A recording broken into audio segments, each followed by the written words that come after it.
काफ़ी समय पहले की बात है। प्रतापगढ़ नाम का एक राज्य था।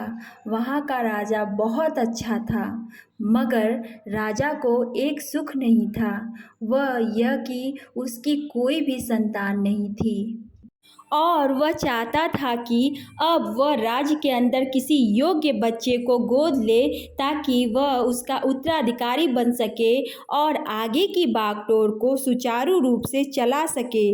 और इसी को देखते हुए राजा ने राज्य में घोषणा करवा दी कि सभी बच्चे राजमहल में एकत्रित हो जाएं। ऐसा ही हुआ। राजा ने सभी बच्चों को पौधे लगाने के लिए भिन्न भिन्न प्रकार के बीज दिए और कहा कि अब हम 6 महीने बाद मिलेंगे और देखेंगे कि किसका पौधा सबसे अच्छा है।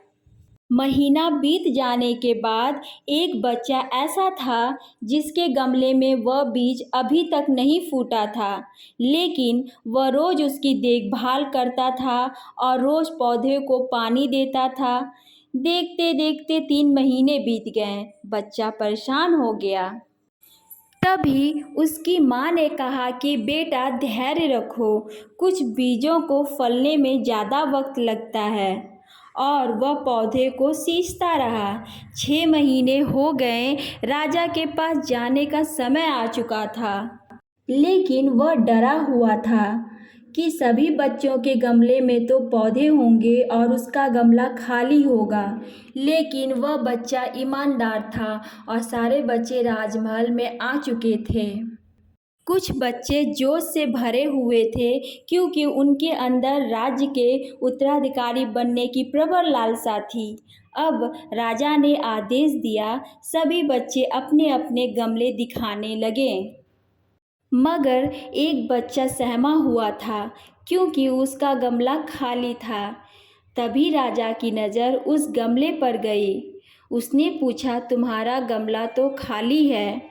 तो उसने कहा, लेकिन मैंने इस गमले को 6 महीने तक देखभाल की है। राजा उसकी ईमानदारी से खुश था क्योंकि उसका गमला खाली है, फिर भी वह हिम्मत करके यहाँ आ तो गया। सभी बच्चों के गमले देखने के बाद राजा ने उस बच्चे को सभी के सामने बुलाया। बच्चा सहम गया और राजा ने वह गमला सभी को दिखाया। सभी बच्चे जोर से हंसने लगे। राजा ने कहा, शांत हो जाइए, इतने खुश मत होइए। आप सभी के पास जो पौधे हैं वो सब बंजर हैं।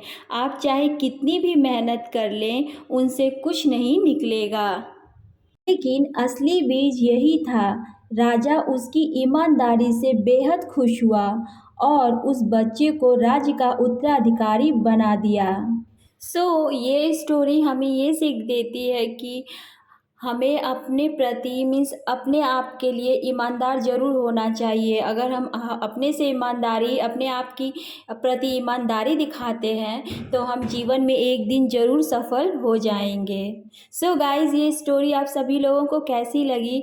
अगर अच्छी लगी हो, अगर कुछ सीखने को मिला हो तो प्लीज़ मेरे चैनल को सब्सक्राइब एंड सपोर्ट करिएगा, क्योंकि आपका एक सब्सक्रिप्शन मेरे लिए बहुत मैटर करता है। मिलते हैं नेक्स्ट वीडियो में। Thanks for watching.